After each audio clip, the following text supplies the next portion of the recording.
Selamat pagi Bu Yulia. Selamat pagi Pak Anon. Ya, hari ini kita akan melaksanakan kegiatan observasi mungkin terkait dengan kegiatan untuk pembelajaran di kelas berapa Bu Yulia? Kebetulan saya mengajar di kelas 8C. Nanti jam ke-2 jam ke-23 ya, untuk mata pelajaran matematika ya Bu ya. Nah, langsung saja Bu Yulia, untuk kegiatan observasi ini yang pertama untuk pembelajaran matematika ini dengan mata pelajaran Untuk saya nanti materinya peluang. materi peluang. Nah, dari tujuan pembelajaran yang akan Ibu lakukan dalam pembelajaran nanti, apa tujuannya? Setelah pembelajaran nanti, saya harapkan peserta didik mampu menentukan peluang teoretik dari percobaan yang dilakukan. Selain itu dapat menyelesaikan masalah dalam kehidupan sehari-hari yang berhubungan dengan peluang teoretik. Iya. Jadi tujuannya adalah mampu memahami peluang teoretik itu ya, dengan sebuah percobaan gitu ya. Nah, selanjutnya Bu Yulia, apa ukuran keberhasilan dari pembelajaran yang akan Ibu lakukan di kelas 8C nanti Bu? Saya harapkan nanti peserta didik mampu menentukan peluang teoretik serta dapat menerapkannya dalam kehidupan sehari-hari mengenai materi peluang teoretik.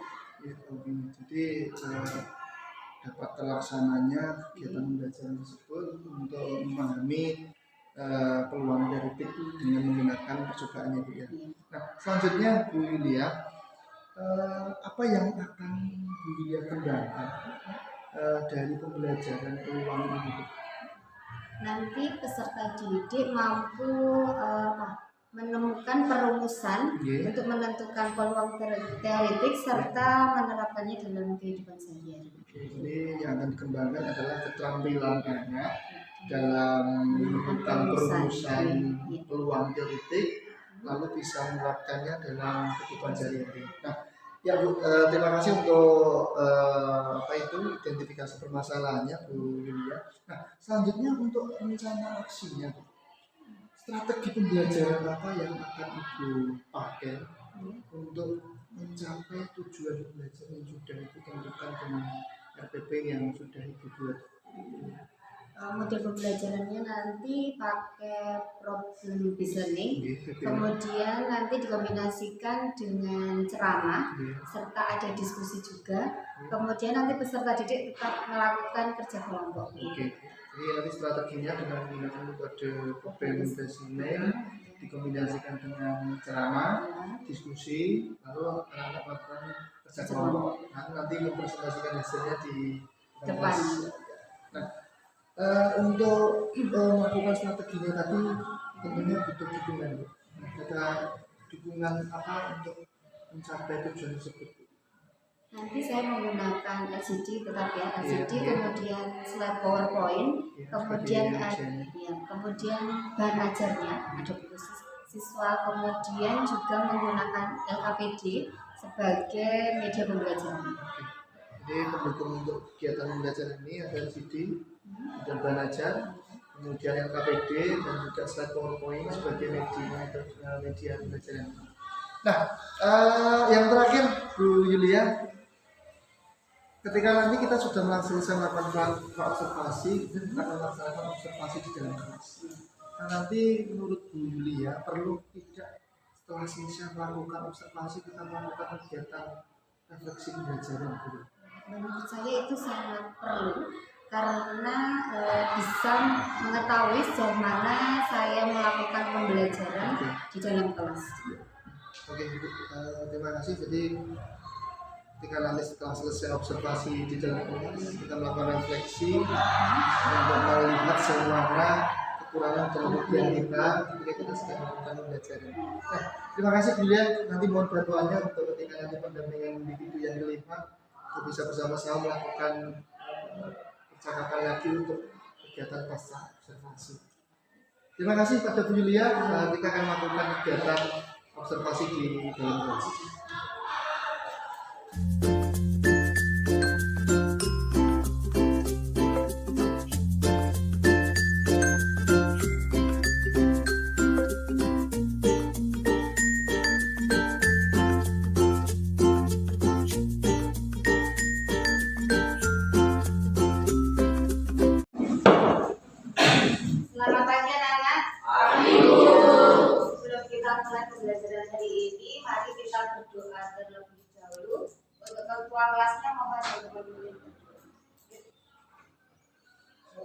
Sudah berat, doa mulai. Doa selesai. Assalamualaikum warahmatullahi wabarakatuh. Waalaikumsalam warahmatullahi wabarakatuh. Baiklah, kita mulai pembelajaran hari ini di kelas 8C. Ada teman kalian yang tidak masuk hari ini? Adin. Kenapa? Oh, Rajan. Kita doakan semoga Alvin segera sembuh, bisa mengikuti pembelajaran pada minggu yang akan datang. Untuk hari ini kita nanti akan membahas materi lanjutan minggu yang lalu, yaitu mengenai peluang teoretik. Untuk minggu lalu kita sudah mempelajari materi tentang titik sampel maupun ruang sampel. Ada yang masih ingat apa itu titik sampel dan ruang sampel? Coba Pramulia Arum, apa itu ruang sampel?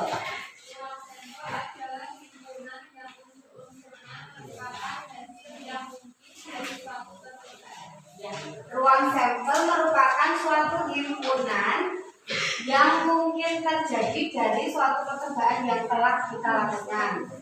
Kemudian kalau titik sampel, nah untuk hari ini nanti materi kita yaitu tentang peluang teoretik. Nah, saya harapkan nanti setelah mempelajari materi hari ini kalian bisa memahami apa itu yang namanya peluang teoretik serta dapat merumuskan atau menentukan peluang teoretik serta dapat menerapkan hal itu dalam kehidupan sehari-hari. Gitu ya. Jadi nanti dalam kehidupan sehari-hari kalian bisa menerapkan materi hari ini. Selanjutnya kita mulai materi hari ini. Apa itu namanya peluang? Tadi sudah disampaikan oleh teman kalian, peluang dari ruang sampel dan titik sampel. Untuk ruang sampel yaitu himpunan semua hasil yang mungkin dari suatu percobaan yang telah kita lakukan.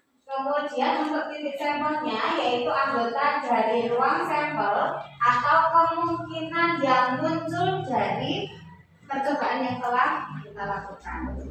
Ini nanti akan saya bagikan lembar kerja setiap kelompoknya. Setiap kelompok saya bagikan satu lembar kerja. Silakan didiskusikan dengan kelompoknya. Kemudian nanti secara bergantian presentasi ke depan. Waktunya sudah tertera pada lembar kerja. Gitu ya.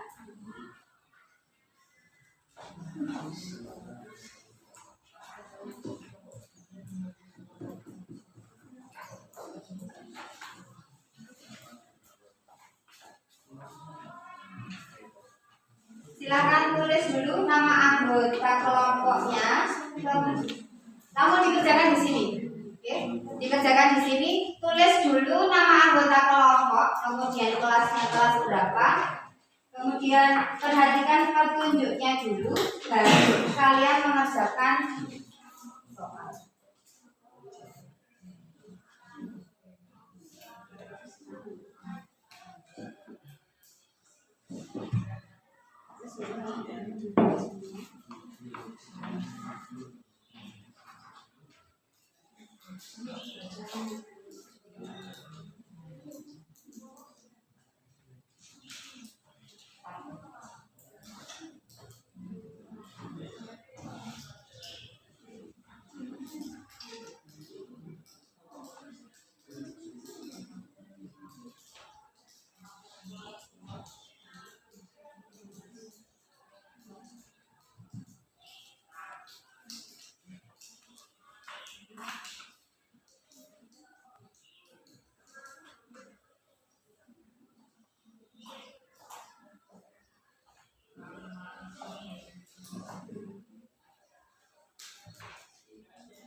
Perhatikan durasi waktunya ya, silakan didiskusikan dengan temannya. Jika ada yang belum jelas bisa ditanyakan ke saya. bergantian kalian ke depan. Yang maju 2 orang saja. Kemudian nanti kalau ada yang ingin bertanya boleh dijawab anggota dari kelompoknya yang di belakang. Ada 2 soal. Nanti yang maju pertama bisa menjawab yang soal pertama. Kelompok berikutnya bisa menjawab nomor 2. Itu ya. Yang kelompoknya Arum bisa dimulai dari nomor 1. 2.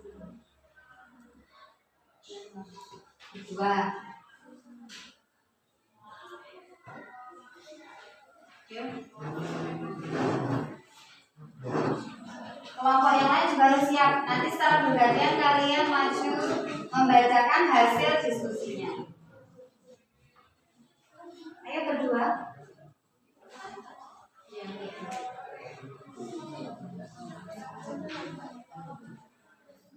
Ayo Safa.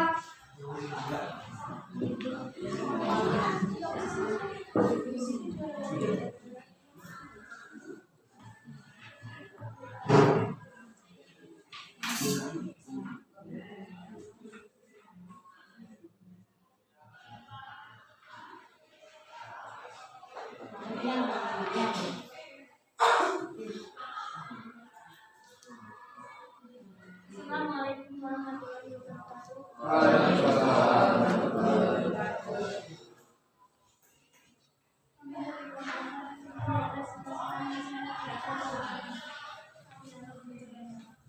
Pertama, tabel untuk mengetahui ruang sampelnya dari 2 buah dadu adalah 1,1, 1,2, 1,3, 1,4, 1,5 dan 1,6.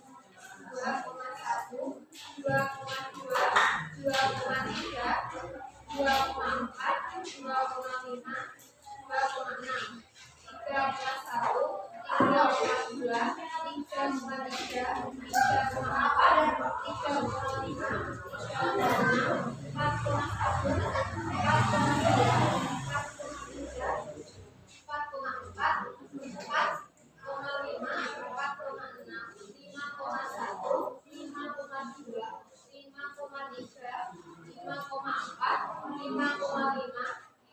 3,6, 4,1,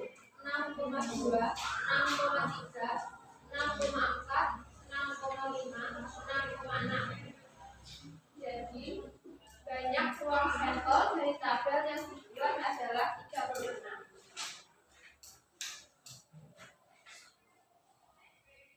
Munculnya mata dadu bermata 3 adalah setelah mengetahui jumlah ruang sampelnya yaitu NS 36. Sekarang dicari titik sampelnya.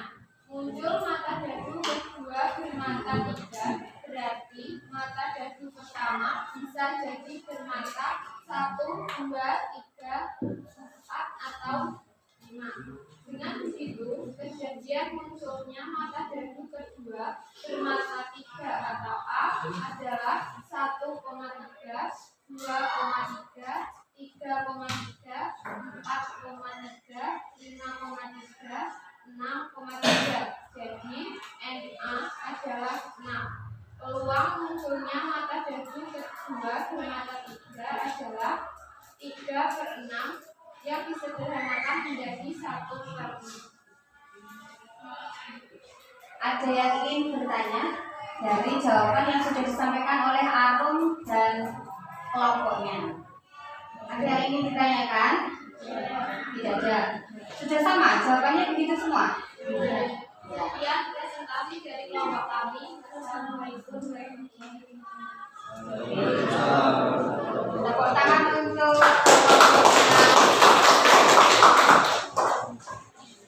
dari kedua kelompok yang maju tadi. Kira-kira ada yang jawabannya tidak sama tidak? Sudah sama semua? Tadi dari 2 soal yang saya berikan pada lembar kerja itu kalian harus bisa menentukan ruang sampel dulu. membuat dadu ya. Nanti kamu membuat tabel, kemudian mengisi, baru mendiskusikan beberapa soal yang ada di lembar terakhir. Nah, dari 2 soal yang tadi, yang pertama, muncul mata dadu kedua bermata 3. Jadi dadu pertama dan dadu kedua. Yang kita lihat itu yang dadu kedua bermata 3 dulu. Jadi kalian melihat di tabelnya, silakan dilihat yang dadu kedua bermata 3. Itu ada. Kemungkinan yang pertama berarti dadu pertama matanya 1, kemudian 2, terus 3 dulu ya. 3, 4, 5 dan terakhir 6. Banyaknya anggota dari mata dadu yang kedua itu muncul angka 3 ada berapa? 6. NA-nya ada 6. Kemudian NS kita lihat dari tabel yang tadi. Tabel yang tadi peluang banyaknya anggota ruang sampel dari pelemparan 2 buah dadu atau NS-nya ada 30, ada 36. Jadi kalian tinggal mencantumkan di sini NS-nya sama dengan 36. Lanjut yang berikutnya, yang B, muncul mata dadu berjumlah 7. Jadi dadu pertama dijumlahkan dengan dadu yang kedua berjumlah 7. Ya, ada 1,6, 2,5 dan seterusnya sampai yang terakhir 6,1. Banyaknya ada berapa? Ya ada 6. Kemudian NS-nya sama, masih 36. Jadi peluang munculnya mata dadu berjumlah 7 sama dengan ya 1/6. Itu ya. Dari 2 soal tadi bisa kita simpulkan untuk menentukan peluang teoritik atau peluang suatu kejadian bisa kita dapatkan dari perbandingan apa? Banyaknya ya, banyaknya kejadian yang dimaksud dibagi banyaknya ya, banyaknya kejadian yang mungkin terjadi dari suatu percobaan yang telah kita lakukan. Ini ya. Untuk menentukan peluang teoritik atau PA bisa kita dapatkan dari NA dibagi NS. NA itu apa? Banyaknya ya, banyaknya kejadian yang dimaksud dibagi NS. NS itu banyaknya anggota ruang sampel. Itu ya. Ada yang ditanyakan? Tidak ada. Mungkin pembelajaran hari ini kita cukupkan sekian. Nah, untuk pertemuan berikutnya nanti kita bisa melanjutkan materi tentang peluang gabungan dari 2 kejadian. Itu ya. Oke, kita doa terlebih dahulu.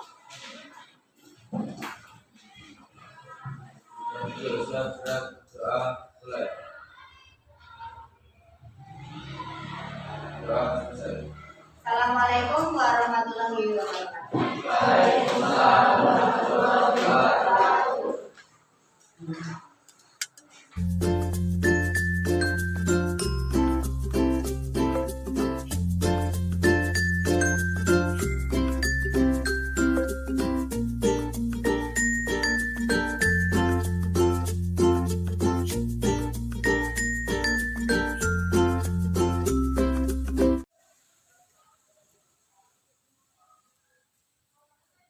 Assalamualaikum warahmatullahi wabarakatuh.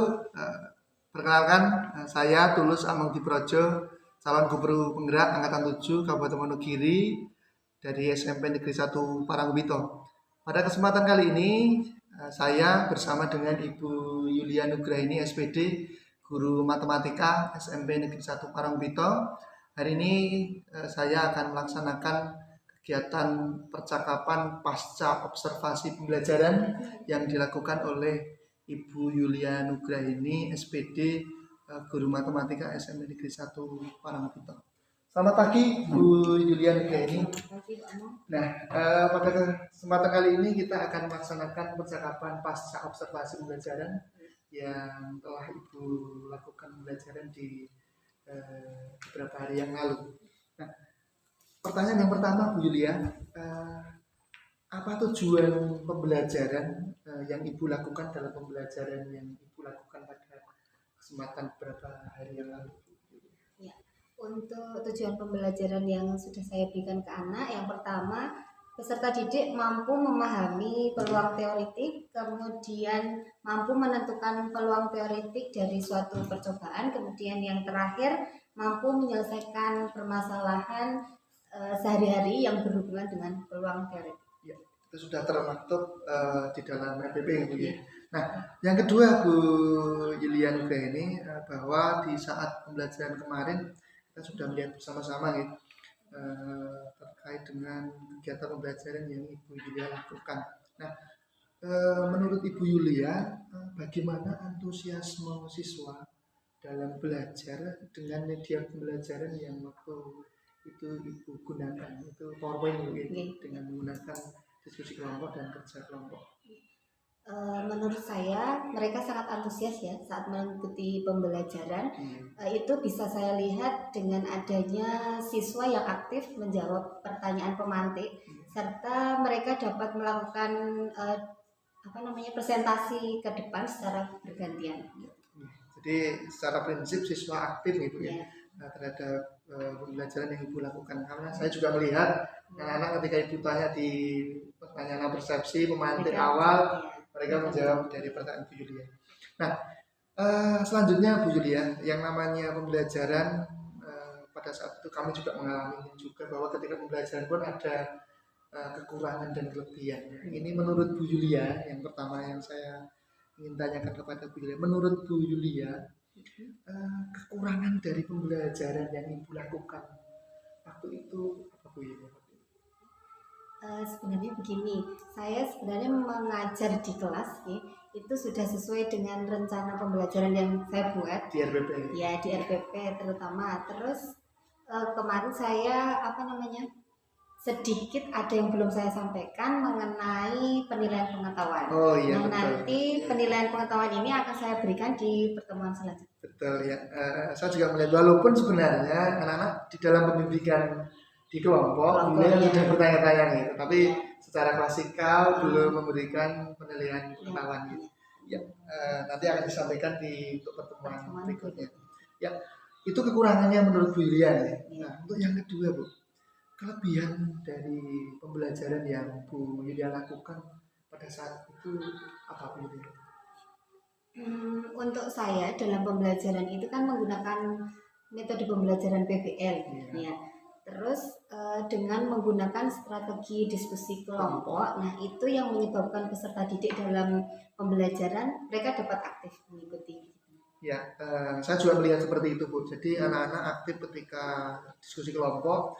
Terlebih saya melihat Bu Yulia melakukan pembimbingan kelompok di masing-masing kelompoknya. Nah itu merupakan adalah suatu ciri pembelajaran diferensiasi. Sudah melakukan pembelajaran diferensiasi untuk proses. Selanjutnya Bu Yulia, luar biasa yang sudah Ibu lakukan di saat pembelajaran kemarin. Selanjutnya apa strategi pembelajaran yang akan Ibu lakukan untuk pembelajaran selanjutnya? Oke, untuk nanti ke depannya saya akan menggunakan metode PBL yang berdiferensiasi proses dan produk gitu ya Pak, dengan menggunakan media pembelajaran pastinya, kemudian ada videonya, kemudian nanti ada slide PowerPoint serta menggunakan peta konsep. Untuk selanjutnya Bu Yulia, bagaimana perasaan Ibu Yulia setelah melaksanakan pembelajaran tadi? Begini, saya merasa sangat senang karena saya bisa berkolaborasi dengan teman sejawat ya. Kemudian saya bisa melakukan refleksi. Jadi di akhir pembelajaran saya juga bisa mengetahui kelebihan dan kekurangan saya selama saya memberikan proses pembelajaran dengan peserta didik. Nah, itu Bu Yulia. Jadi prinsipnya adalah kegiatan pasca observasi ini adalah kegiatan refleksi pembelajaran yang mana kita bisa melihat bagaimana kelebihan kekurangan daripada saat kita mengajar. Pastinya tetap kalau kita mengajar pasti ada kekurangan dan kelebihannya. Sehingga kalau ada kegiatan refleksi dari rekan sejawat itu bisa memberikan masukan untuk pada prinsipnya adalah untuk pembelajaran yang berpihak kepada peserta didik. Nah, mungkin itu saja Bu Yulia. Terima kasih atas waktunya di kegiatan PASA ini. Ini juga menjadi pembelajaran bagi saya pribadi untuk bisa meningkatkan pembelajaran yang bisa lebih baik dan berpihak kepada murid. Itu tadi Bapak Ibu semuanya para dalam kegiatan pasca dan juga didampingi oleh Bapak Sugianto selaku pengajar praktik. Terima kasih, mudah-mudahan bisa bermanfaat untuk saya dan juga bisa bermanfaat untuk rekan sejawat kami di SMP Negeri 1 Parangpito. Sekian kegiatan pasca ini. Akhirul kalam. Assalamualaikum warahmatullahi wabarakatuh.